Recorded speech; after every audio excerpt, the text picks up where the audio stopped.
At the Labor Day cookout, I sat near the folding chairs they kept in the garage, the kind with worn vinyl straps that pinch the back of your thighs. My plate balanced on my lap potato salad, sweating through the paper. I was close enough to the grill to feel the heat, but not close enough to be asked if I wanted seconds. Everyone else had a spot. At the main table, my uncles argued about football.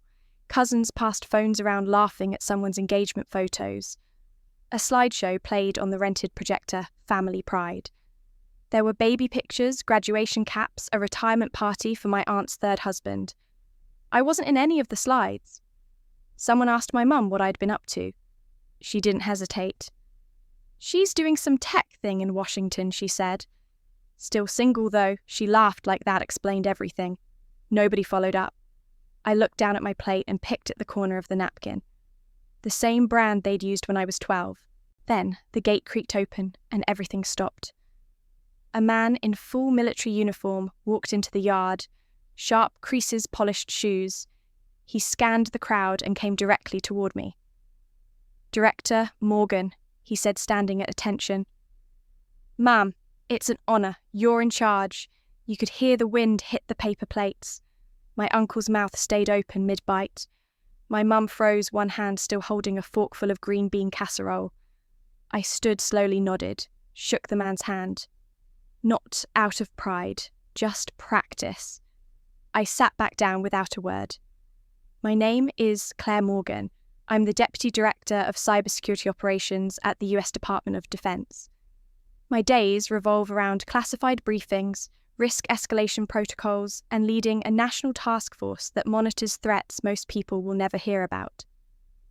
In the office, I'm addressed as Director Morgan. At the Pentagon, I lead rooms full of analysts, generals, and engineers. I've briefed National Security Council advisors. I've signed off on threat containment strategies that keep entire cities safe. But none of that matters when I go home to Ohio. To them, I'm just Claire, the one who never really fit in. The one who does something with computers. The one who didn't settle down, didn't stay close, didn't follow the family script. No one ever said it outright, but it shows in the way my name is skipped over when they talk about proud moments in the folding chair they set out for me at dinner, in the glances they trade like I've missed some silent cue. It's not that I needed them to praise me. I just wanted to be seen. Really seen. But for years, I let their disinterest shrink me. The slideshow rolled on, but no one was watching anymore. And that's how it happened. That was the moment everything shifted, not because I changed, but because they finally saw. This is my story.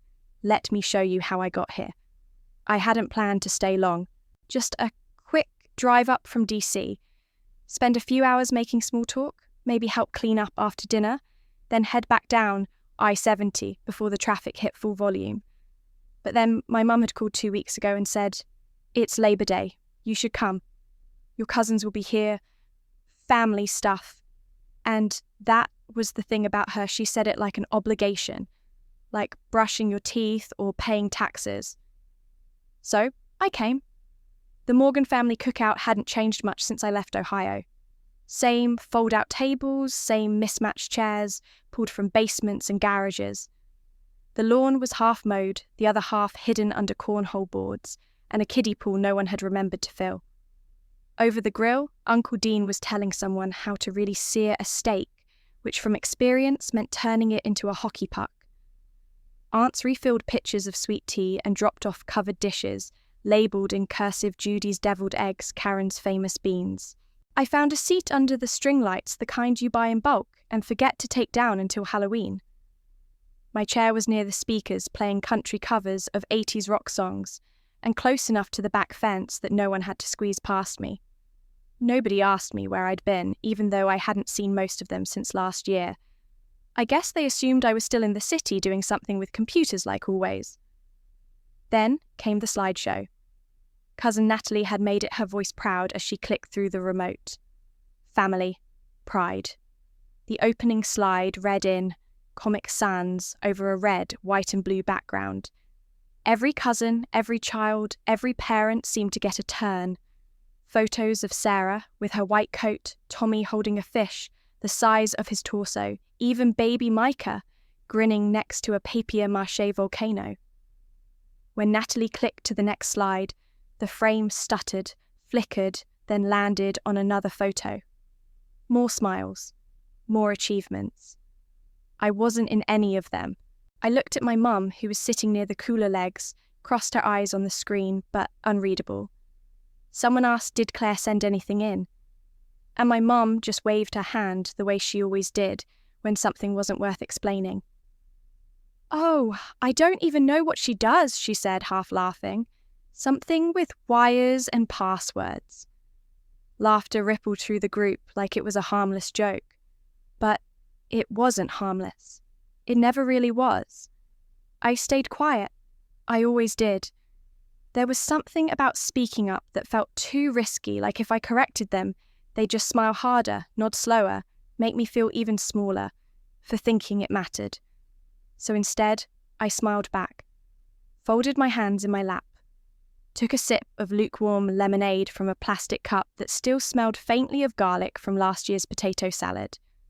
Under the string lights surrounded by family and laughter and plates of barbecue, I felt the familiar ache of being visible and invisible at the same time. Like a ghost who never left town, only learned how to drift between folding chairs and polite conversation. Someone passed around paper towels because the napkins had run out. A little boy ran past me with mustard on his chin, chasing a balloon. The slideshow ended. Natalie got a round of applause.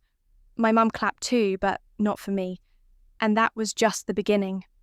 I remember my first day in ROTC like a bruise you still feel even after it's healed. I was 18, nervous in a way that didn't show standing in line with a bunch of guys who looked like they'd been born doing push-ups. I had a bun pulled too tight and boots too stiff. The air on campus that morning was crisp enough to cut, and I'd never felt more out of place or more certain. When I told my family I'd signed up, the room had gone quiet. Then my dad said, "Claire, this isn't a joke, is it?" My mum just frowned, not in worry, but in confusion. "Girls from this family don't join the military," she said. "That's not for people like us. It's too hard, too rough." I told them I'd already signed the papers, that I wasn't asking for permission. What followed was a long stretch of silence that never really ended. It just changed shape over the years. They didn't yell or forbid it. They just moved on like it wasn't worth the energy to argue. My mum started calling it that phase whenever someone asked what I was doing. Training was worse than I imagined. Early mornings soaked socks drills that made your lungs claw at your chest. And the cold, God the cold, in December during field exercises. We were doing a night hike through frozen trails, full packs, no lights. My legs were shaking not from fear, but from exhaustion. And somewhere between checkpoint 2 and 3, I slipped. I went down hard ice cutting across my forearm as my body slammed into the dirt. My rifle hit the ground first, and I remember how loud it sounded in the dark. Someone yelled for me to get up. I tried. My knees didn't work at first. Then the squad leader came over, knelt beside me and said, not unkindly but firmly, "This isn't for you, cadet." It wasn't a cruel statement. It was just what he saw. I looked at him, breath fogging in the dark, and said nothing. Inside, I felt this flicker not of anger, not even of shame, but something else. A kind of resolve that surprised me with its steadiness. I stood up, slowly, carefully. My legs still shook. My arm stung, but I stood. If no one believes in me, I thought then, I can't afford to quit. It became a kind of mantra over the years, not printed on a wall or stitched into a patch, but running in the background like a quiet engine. I didn't stand out in ROTC, I didn't win top cadet, I wasn't the loudest or the strongest, but I kept showing up, kept pushing forward, not because I was trying to prove something to them, but because I was proving it to myself. The strange thing about being underestimated is how much space it gives you to grow without anyone watching. They assume you'll fade out, so they stop paying attention. And in that space, I learned to lead. I learned how to speak just loud enough to be heard and how to listen better than most people expected. By the time I graduated, I wasn't at the top of my class, but I had earned a commission. My parents didn't come to the ceremony. Mum said the timing was bad with the church fundraiser. Dad just didn't say anything. A photo was taken that day, me in uniform, the flag behind me, shoulders square. It sat in a drawer for years. I didn't frame it, didn't send it to anyone, but I kept it. Not as proof, but as a kind of private acknowledgement. Because deep down, even when I wasn't sure I belonged in the family or the military or anywhere I wanted to believe, I could become the kind of person who did. And that belief, shaky as it was enough to carry me through what came next. What came next wasn't war, not in the way people expect when they hear military. There were no deserts, no barracks, no boots in foreign soil. Instead, there were servers humming behind locked doors, retina scans to enter conference rooms, encrypted briefings that blurred together after a while. I shifted into a civilian role not long after my commission ended, moving quietly into the National Cybersecurity Response Team. A mouthful, I know, but it fit. The work was invisible almost by design. We'd get a call at 2 a.m. from someone inside an agency who noticed something strange. A login from a foreign IP, a strange data spike, a corrupted access log. My team would mobilize in silence, no red lights, no sirens. Just keystrokes, codes, protocols, strategy. I started leading smaller units, then larger ones. By my early 30s, I was coordinating multi-agency responses. Still, technically, a civilian still moving in and out of buildings most Americans don't know exist. But I could never explain any of it. Not to my family, not in a way that would land. So, like, tech support, my cousin asked once at a Thanksgiving gathering. He was holding a beer, already tipsy, not trying to be mean, just clueless. Not exactly, I said. My mum liked to tell people I worked in computers. Once she added, it's like filing, but digital, I think. I heard that at a church potluck when she introduced me to someone. The woman patted my arm and said, "That's nice, dear. You found something to keep you busy." I didn't correct her. After a while, you stop correcting people. The truth is, they knew I worked for the government. I think they even knew it was important. But they minimized it, not because they didn't understand, but because they didn't want to. There was something about a woman, especially one from their family, doing something abstract and powerful that unsettled them. They needed it to be smaller, easier to mock. So they'd ask half questions, then talk over me before I could answer. Still single, they'd tease. Still working all the time. When are you going to settle down like normal people? Behind my back, I'd hear it secondhand. Claire's weird. Claire's wound too tight. Claire's obsessed with her job like it's going to love her back. But they didn't see the nights we stopped attacks before they reached critical infrastructure. They didn't see the simulations we ran, the foreign adversaries we traced, the quiet way we kept the country safe, one vulnerability at a time. They didn't want to see. There was one Christmas when a report I'd helped write got picked up by the White House. I'd flown in from DC straight to a snowstorm in Ohio. Still in my airport clothes, I made it to dinner late carrying a gift bag and a box of cookies. Nobody looked up. At the table, someone asked what I'd been working on lately. I hesitated, then said, "Cybersecurity policy recommendations for interagency comms." Blank stares. My aunt offered me mashed potatoes. Later that night, I heard my mum say to someone on the phone, she's back in town. Still doing that internet thing. And that was the thing that got me every time. It wasn't that they didn't understand. It was that they didn't care to. I lived with that, ate with it, flew home less and less. I started calling them only when I knew they'd be too busy to answer. Left voicemails I knew wouldn't get returned. Sent postcards instead of emails. One-sentence updates, always polite, always distant. I stopped expecting them to ask about my work, stopped hoping they'd care. Instead, I poured everything I had into doing the job well, into being the person I said I was. If they saw it as a phase, then I'd make it the longest phase they'd ever seen. The strange thing is the more they ignored me, the clearer I became to myself. And that clarity would matter, because not long after, I'd be asked to take on something that would change everything. But before that moment, before the email and the security clearance upgrade, and the late nights in windowless rooms, there was one dinner. One night that shouldn't have mattered, and yet it did. It was a Thursday, not even a holiday. Just a come home, we're having dinner sort of thing.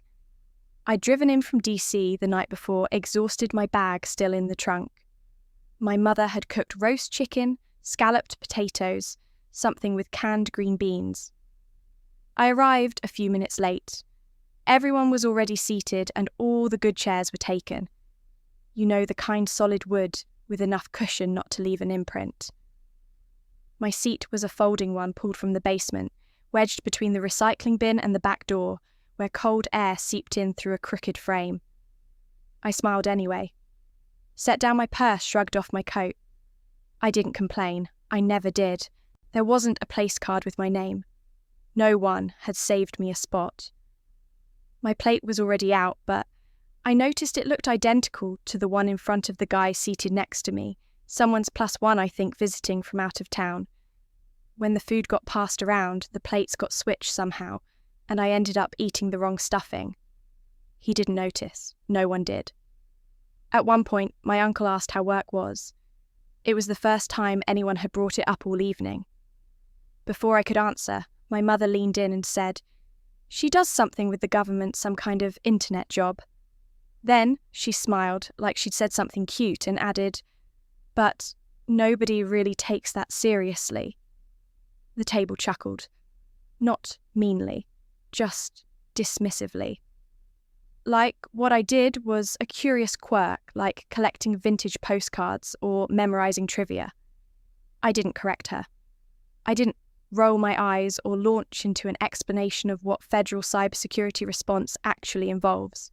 I didn't mention the classified assessments I'd helped write or the real-world consequences of the digital threats we neutralized weekly. Instead, I reached for my napkin. It was one of those cheap, holiday-themed ones, red and gold with snowflakes. I folded it into a neat rectangle, placed it in my lap, and stared at the gravy cooling on my plate. I tried to shrink myself. It was something I'd learned to do early. Not physically, but emotionally. Tucking in the sharp edges of who I was. Making myself smaller in rooms that didn't want the whole of me. That dinner was no exception. Conversations moved on. Someone passed around a photo album. I was in one of the pictures, maybe 10 years old, holding a frog by the pond behind our old house. My mother looked over at it and said, "Claire used to be so curious, always off in her own world." The way she said it made me feel like that curiosity had turned into something unfortunate. Like I'd taken a wrong turn and just kept going. Later, while clearing dishes, I stood by the sink drying forks while my aunts scraped plates into the bin. No one said much to me. A part of me wanted to scream, not out loud, but in some invisible frequency, "I'm here. I'm doing something that matters." But the room wasn't built for that kind of declaration. So I kept drying. After dinner, I lingered in the kitchen longer than I needed to, pretending to look for something in a drawer. I didn't want to leave, but I also didn't want to stay. It was that in-between space I always found myself in, with them not quite belonging, not quite gone. As I left that night, my mother hugged me at the door. She said, "Drive safe," and patted my back like I was still 17, heading off to a school dance. I nodded. Didn't tell her I had a briefing in the morning with 3 federal agencies and a secure call with someone whose name never appeared in the news. Because if they didn't care to ask, I wasn't going to force them to listen. What I didn't realize then was that all these small slights, these micro moments of being overlooked, they weren't weakening me. They were shaping me into someone who could walk into any room and not need applause, not need acknowledgement, just do the work and leave when it was done. But even then, I wondered how many more dinners I could sit through before I finally stopped showing up at all. It was a week later, another family night this time for my cousin's birthday. Nothing fancy, just cake chili in a slow cooker, some paper crowns someone had picked up from a clearance bin. After dinner, someone suggested a game. Let's go around and say who in the family we're most proud of, Natalie said, holding her phone like she might record it. You know, just for fun. The idea made my stomach shift. I smiled anyway, took a sip from my plastic cup and told myself not to read into it. They always played games like this. Harmless, right?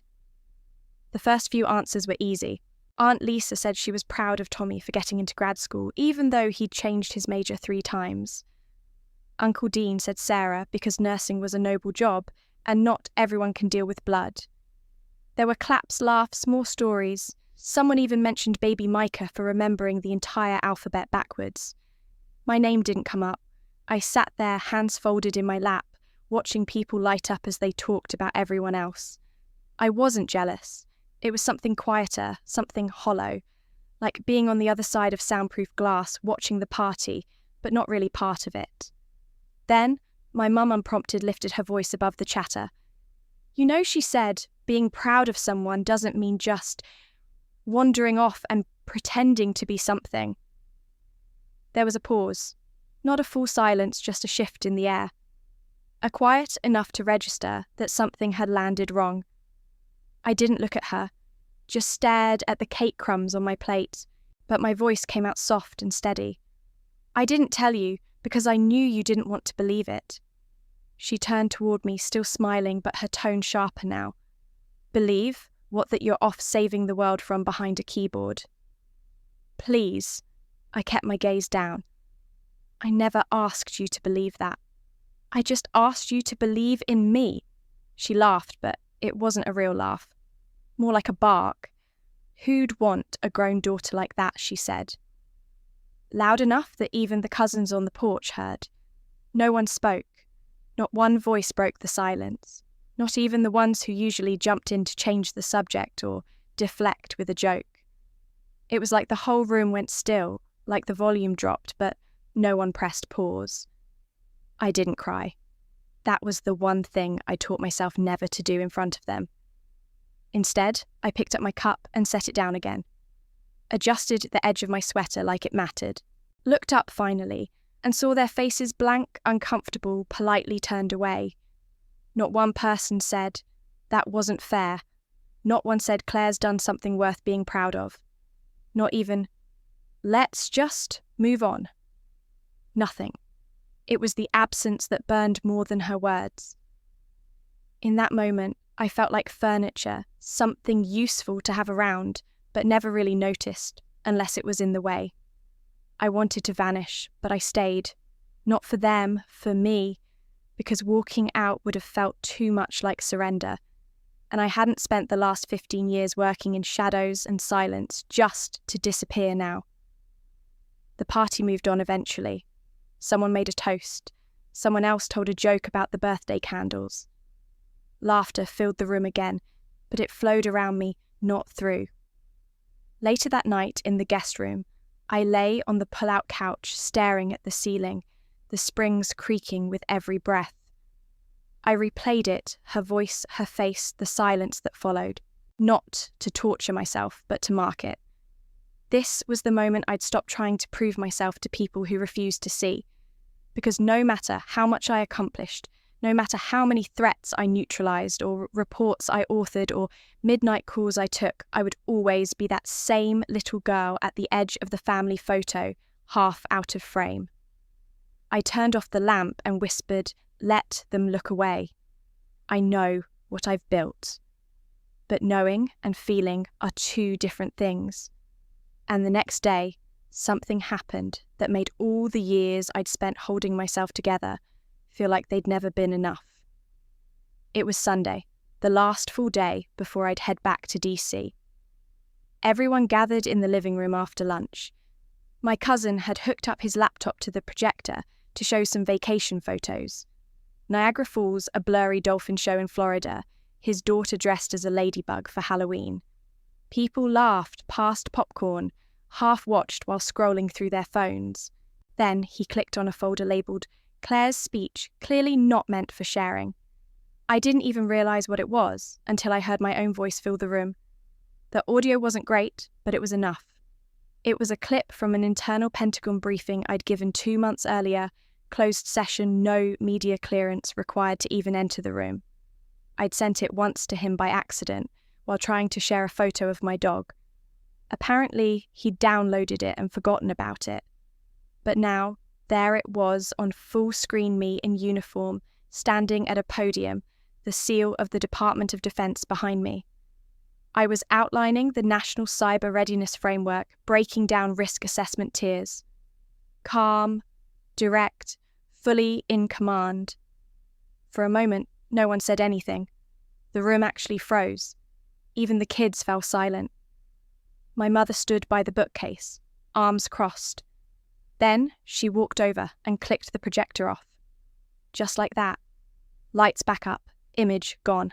That must have been someone else, she said, voice tight. They probably just look alike. There were snickers from the couch. My cousin mumbled an apology, but no one asked me directly. No one said, "Was that really you?" or "How come we've never seen this before?" Nothing. The moment slipped back into casual conversation like it had never happened. I stood up, slowly. I didn't say goodbye, didn't make a scene. I picked up my coat from the banister and walked out the front door. No one followed. I got in the car, turned the key and pulled onto the road without looking back. For the first 15 minutes, I kept expecting my phone to buzz. A text, a call, something. It didn't. The highway stretched ahead in a straight line. Grey sky, sparse trees, that late afternoon light where nothing casts a shadow. I turned off the radio and drove in silence. An hour passed, still no messages. Not from my mum, not from my cousins, not even from the cousin who'd played the video. That was the first time I cried not in war zones, not after grueling hours in briefing rooms, not even during the moments I feared a breach would go unresolved. It happened there, in the car somewhere outside Columbus, with a half-empty coffee cup rattling in the console. I didn't sob. It was quieter than that. Just tears slipping down without fanfare, without even wiping them away. It wasn't grief. It was something deeper, like the ache of being seen for half a second, and then erased again deliberately. I pulled into a rest stop and sat in the lot for a while. Watched a family wrangle their toddler into a car seat. Watched an old man feed crackers to a crow. And I realised something. This ache, this silence, this refusal to be acknowledged, it wasn't just their fault. It was mine too. I had stopped trying to be understood because I believed I couldn't be. I had let them build a version of me that was easier to mock, easier to ignore. But not anymore. I drove the rest of the way back to DC without stopping again. Something in me had shifted quietly but permanently. It wasn't anger and it wasn't vengeance. It was just clarity. I knew now without doubt that their silence no longer defined me, that their refusal to see me clearly didn't erase the truth of who I'd become. The apartment felt colder than usual when I walked in. I kicked off my shoes, let my bag drop just inside the door, and flipped on the kitchen light. A single bulb buzzed, then held. On the counter, 3 days' worth of unopened mail, and a leftover takeout box I didn't remember ordering. I poured myself a glass of water, sat down at the table, and finally opened my laptop. 73 unread emails. I scrolled until I saw the one marked confidential, clearance required, immediate review. The sender line alone made my pulse jump. DoD internal routing level 1 priority, flagged at 4:13 a.m. I opened it. It was short, 5 sentences, the kind of email that changes everything without needing to say much. Mom, you're now in charge of the Joint Cyber Task Force, Level 1 National Priority. Official appointment follows within 24 hours. Expect immediate onboarding. This is the highest civilian-held position for a former ROTC officer in cybersecurity operations. Congratulations. We trust your leadership. I read it twice, then a third time. The kitchen stayed silent. The fridge hummed. Somewhere outside, a siren passed but didn't stop. I didn't cheer, didn't leap up or call anyone. I just sat there, both hands around the glass, and let the weight of it settle over me. In that moment, I didn't think about my title, or the chain of command, or the war games I'd now be overseeing. I thought about a folding chair near the trash can. I thought about the photo album where I was 10 years old holding a frog already different. I thought about my mother clicking off a projector as if I were a stranger, and then I smiled. Just barely. I didn't need them to clap, because this appointment wasn't about revenge. It wasn't about proving anything to anyone. It was about the years of invisible work, of showing up when no one asked me to, of knowing exactly who I was, even when everyone else forgot. I forwarded the email to my secure channel, then closed the laptop. I didn't call my mum. I didn't text my cousins. I didn't share it on social media. Some victories don't need to be posted. They just need to be lived. That night, I stood in front of my bathroom mirror, still wearing jeans, from the drive, and whispered to my own reflection, "You made it. No fanfare, no confetti, just a quiet, grounded truth. You made it." And tomorrow I begin again, this time at the helm. I sat there a little longer, the weight of the message slowly settling across my shoulders. The words, "You're now in charge," echoed differently than I thought they would. They weren't triumphant, not in a cinematic way. They were quiet, heavy, almost sacred. I opened a new document out of habit more than anything, typed the date, then just sat, fingers resting on the keys. What do you even write when a country quietly hands you its trust? When your own family wouldn't even hand you the last roll at dinner, I didn't feel proud. Not exactly. I felt ready. The kitchen lights flickered, once old wiring, in a building that had seen too many winters. I looked around my apartment.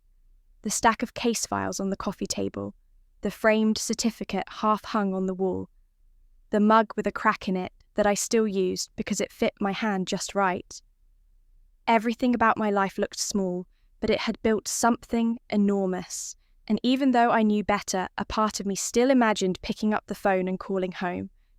Just to hear someone say, "Wow, Claire." We had no idea. But that moment wasn't going to come. Not because it shouldn't, but because it didn't need to.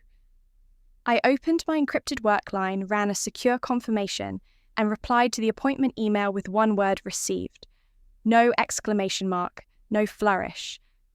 Then I added a second message just to my inner circle, ready to begin. "Thank you for the trust." The reply came back in under 5 minutes. A simple, "Let's get to work." It grounded me, pulled me out of the past and back into the now. I ran through the timeline in my head, briefings, strategy meetings, interagency coordination. I'd be responsible for threats no one would ever hear about. Failures that couldn't be explained. Successes that would go uncelebrated by design. But it wasn't about being seen. It never had been. What mattered was that someone, somewhere, had looked at everything I'd done and said, "She can lead." Not in theory, in reality, in practice. It was the highest civilian role ever offered to a woman with my background ROTC non-combat cyber ops. And they didn't care about my hometown or how many family dinners I'd sat through in silence. They cared that I knew what I was doing. I closed the laptop again, stood, walked over to the window. The city below flickered with light, but it was quiet at this hour. And in that stillness, for the first time in years, I felt whole. This wasn't the climax. This wasn't even the reward. It was the start of something entirely my own. A month later, I stood backstage at the Women in National Security Conference, one of the first major speaking engagements since taking command of the Joint Cyber Task Force. The room was packed, a mix of seasoned officials, interns fresh out of college, and journalists who would cover hard power with a keyboard instead of boots. I could hear murmurs, curiosity, respect, anticipation. My pulse wasn't racing, though. That night, as I slipped on my blazer and checked the mic, I felt something different: composure. Years of silence, of doubting I belonged here, had given way to quiet confidence. Because tonight, I wasn't speaking for them. I was speaking for me and for every person who'd ever been overlooked. When my name was announced, applause rippled across the hall. I nodded, stepped up, eyes sweeping the room for just a moment before I began. "Thank you for being here," I said, voice measured, heart steady. "I want to share something a little personal tonight, something I hope will resonate." I paused, scanned the audience. For years, I sat at family dinners that I never belonged at. I worked covertly to defend this country, yet came home to questions like, "When are you going to settle down?" or "What do you actually do?" I waited. No reactions. Just people leaning in. But one night, I received an email that changed everything. It said, "Mom, you're now in charge of the Joint Cyber Task Force Level 1 National Priority."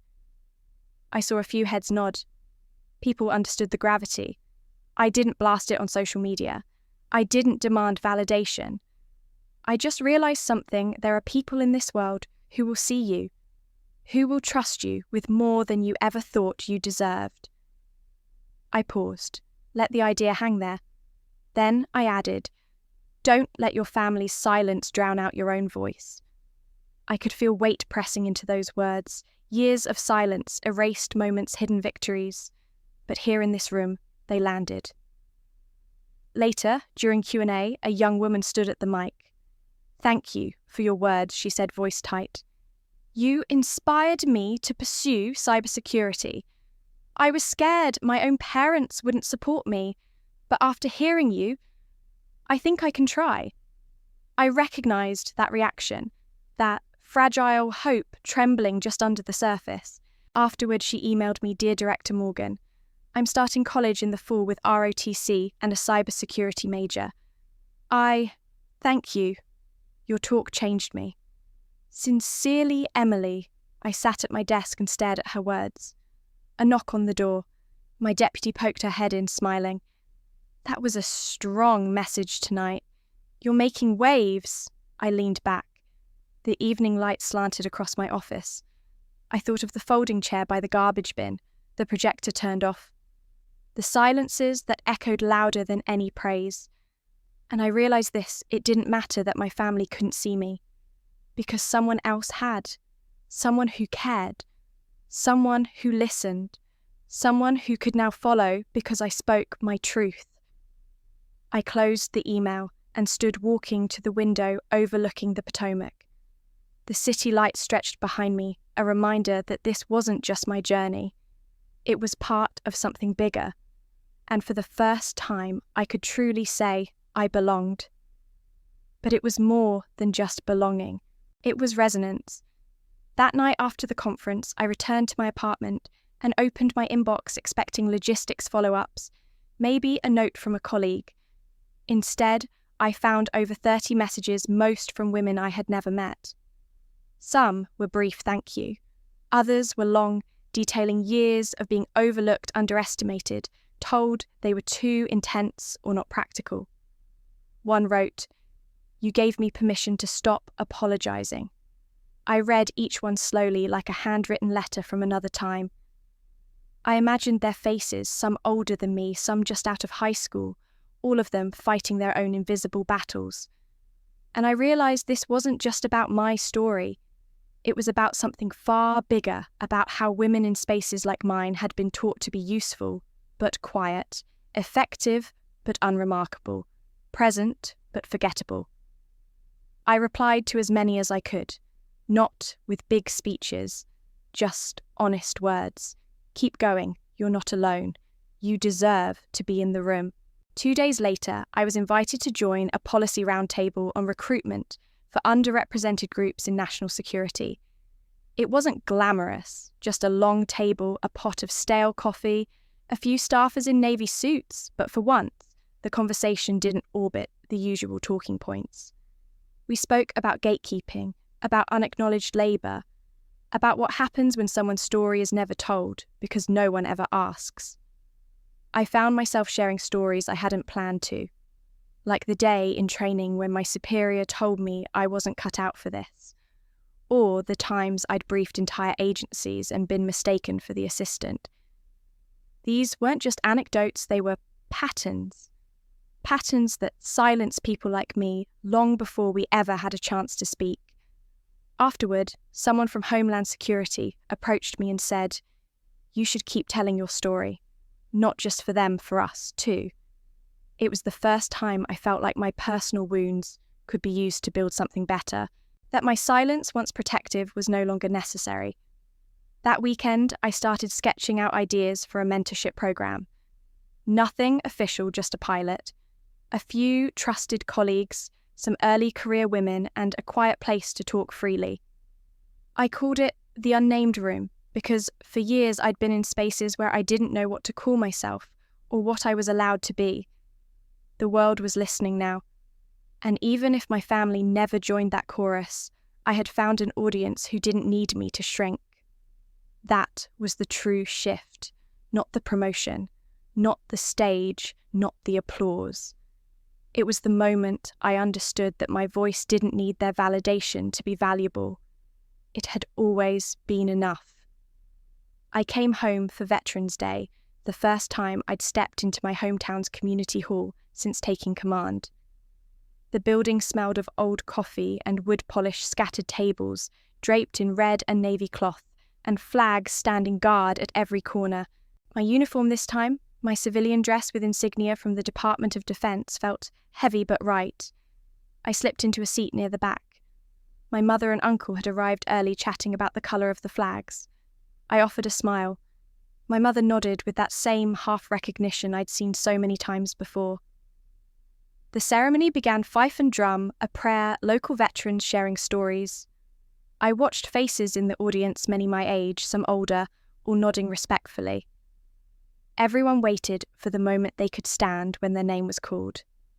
The ritual felt comforting in its predictability and lonely in its personal distance. I folded my hands in my lap and focused on the podium until the final speaker, the local commander of the Army Reserve, stepped forward. He spoke about civic duty, about how this town produced more service members per capita than most. He paused and then called out a name. "Director Morgan," he said, scanning the room, "I'd like our community to recognise someone extraordinary among us." I froze, both embarrassed and honoured. I stood. From the back, I looked at the audience, the service members in uniform, the families wearing pins, my mother with a folded paper flag on her lap. Before she could say anything, I saw a tall figure stepping forward, a general in service dress, blues, medals, and ribbons reflecting the overhead lights. He walked down the aisle with measured steps, reached me and came to a halt. Eyes ahead, hand coming to a salute. "Ma'am," he said, voice steady, formal, "you are in charge." Then he bowed slightly. "It's an honour, Director Morgan." The words not loud, but commanded presence. Not for me alone, but for the room. Time folded inward. The hall went silent in a heartbeat. My mother's hand froze over the flag. My uncle dropped his fork mid-bite. My aunt's eyes, once searching mine for acknowledgement, widened so much I thought they might spill tears.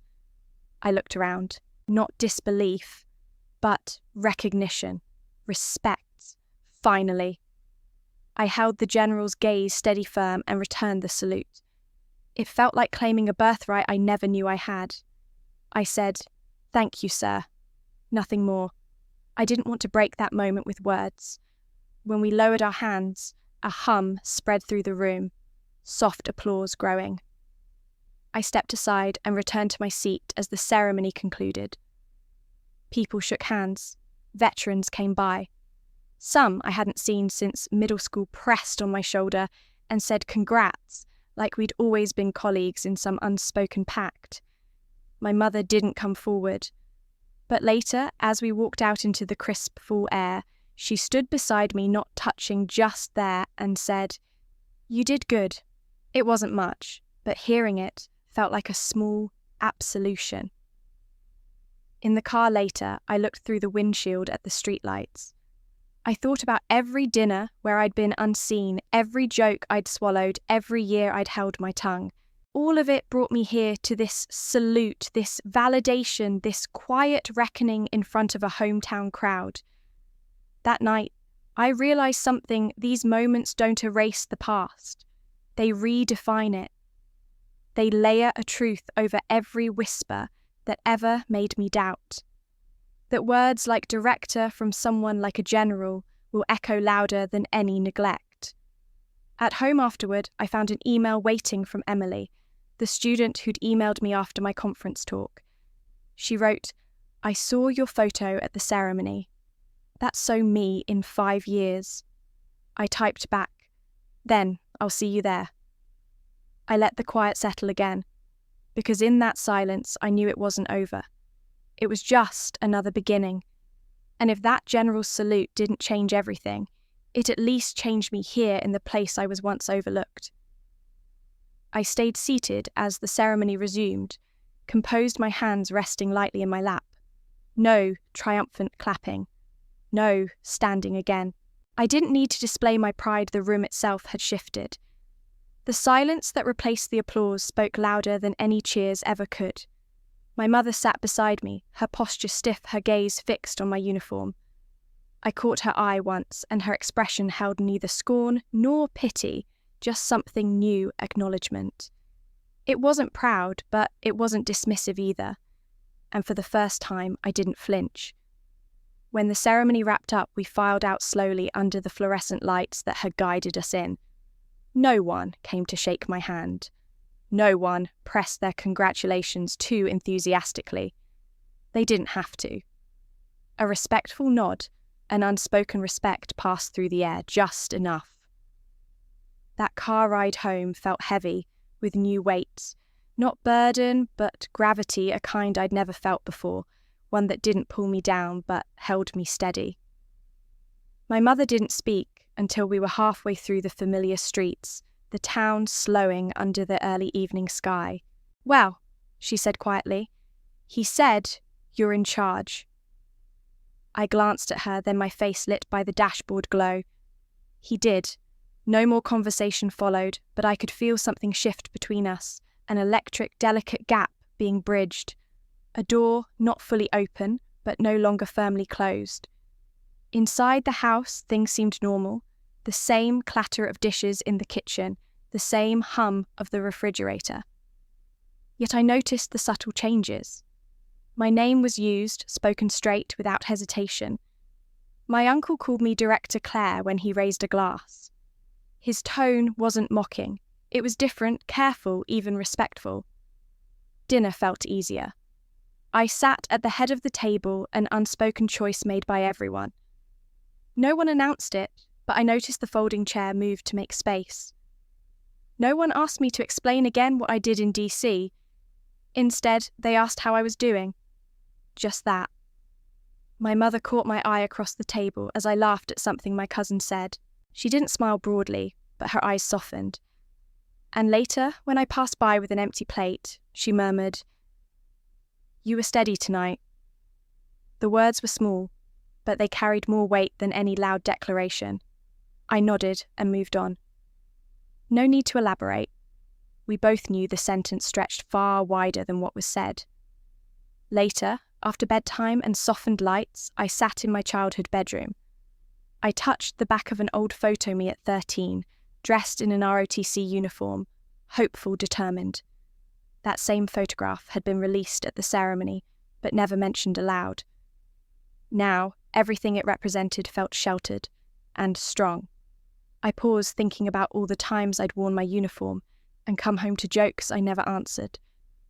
The grey chair at the edge of the table, the lunch where I ate in silence, the promotions no one asked about, the stories I avoided sharing because of the disbelief I'd come to expect.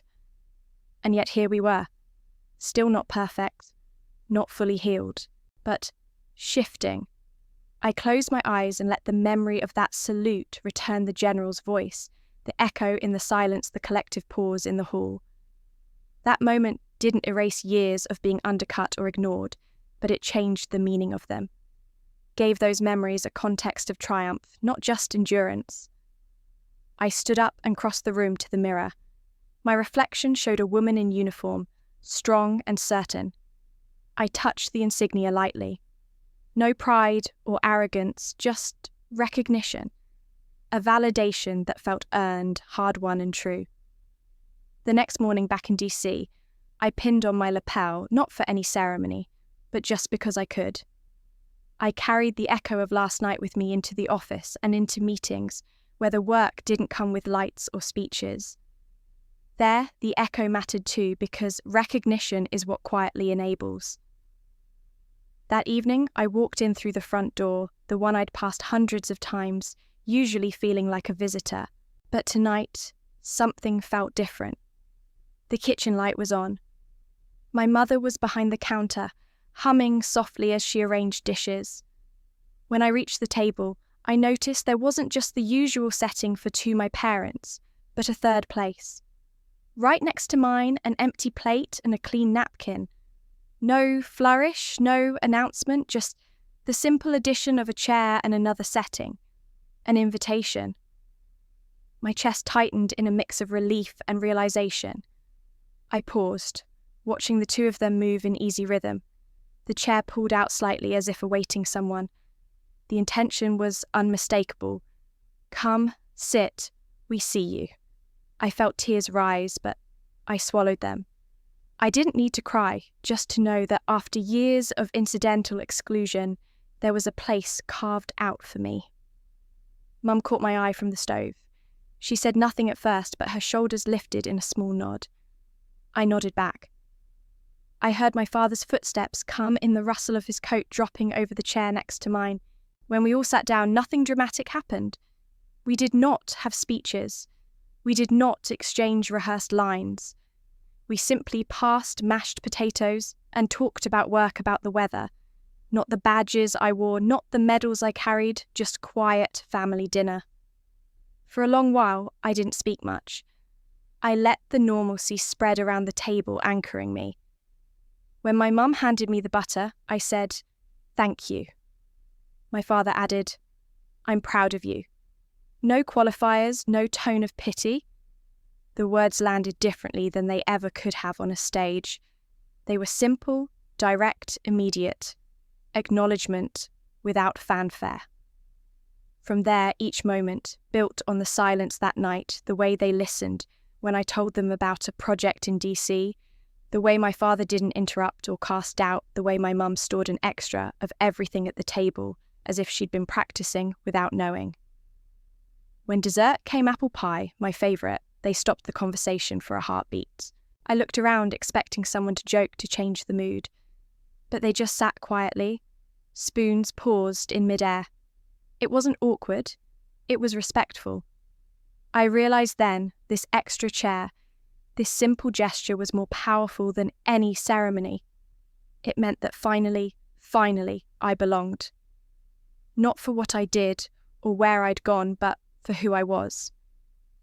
We ate in that calm, steady way families do when no one is trying too hard, when no words are meant to change the world.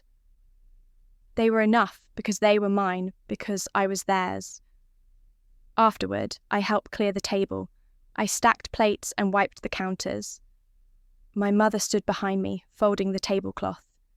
She didn't speak, but she brushed my arm with her hand, light, but real. Later, I went to my old bedroom. I looked at the quilt on my bed, the one we worked on together years ago, before ROTC, before Cyber Task Force. It reminded me that I was still the same person, just more.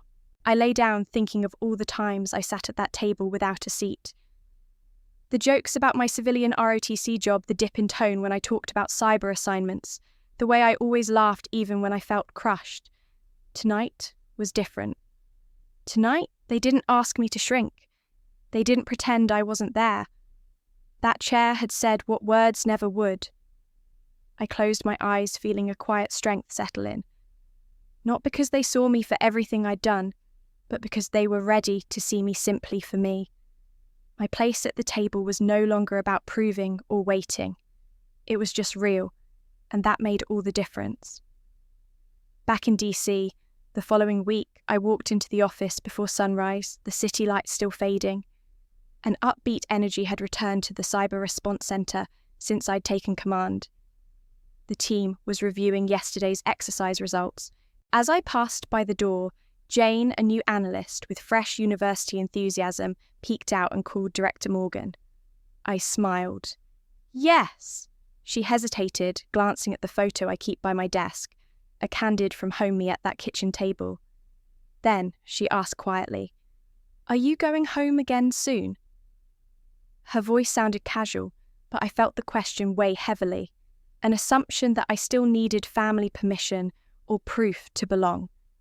I could sense the unspoken, "Are you going back to seek approval?"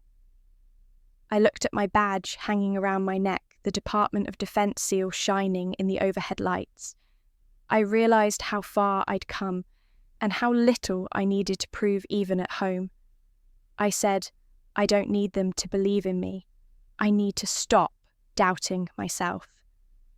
Jane's eyes widened and she nodded slowly.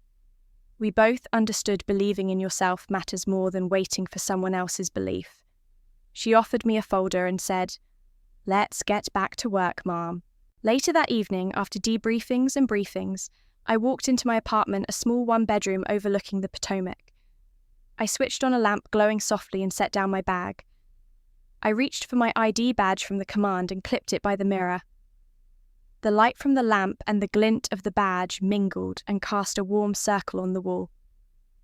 I prepared dinner for one simple grilled salmon and steamed broccoli on a plate I'd placed on the coffee table.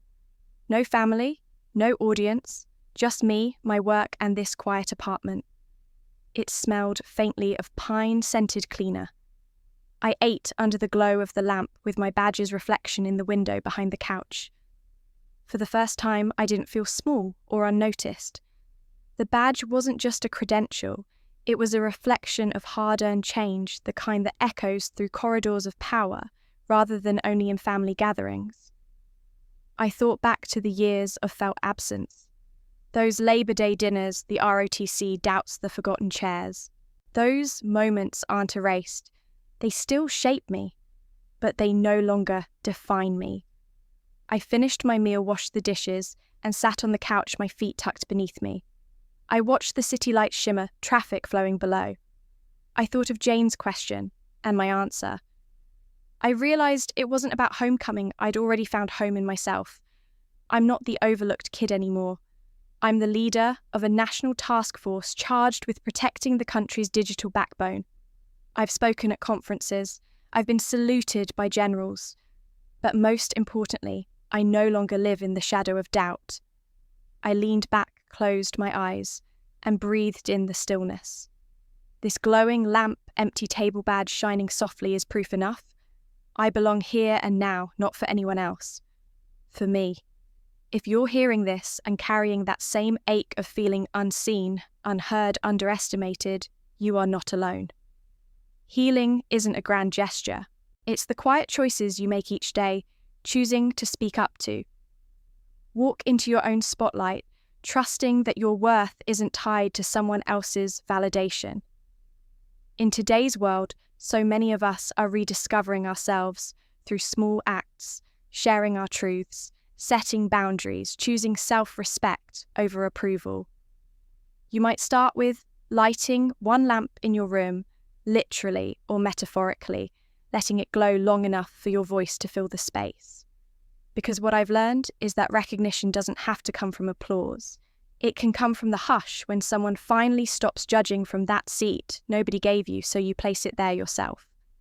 If this story resonates, know that your journey matters.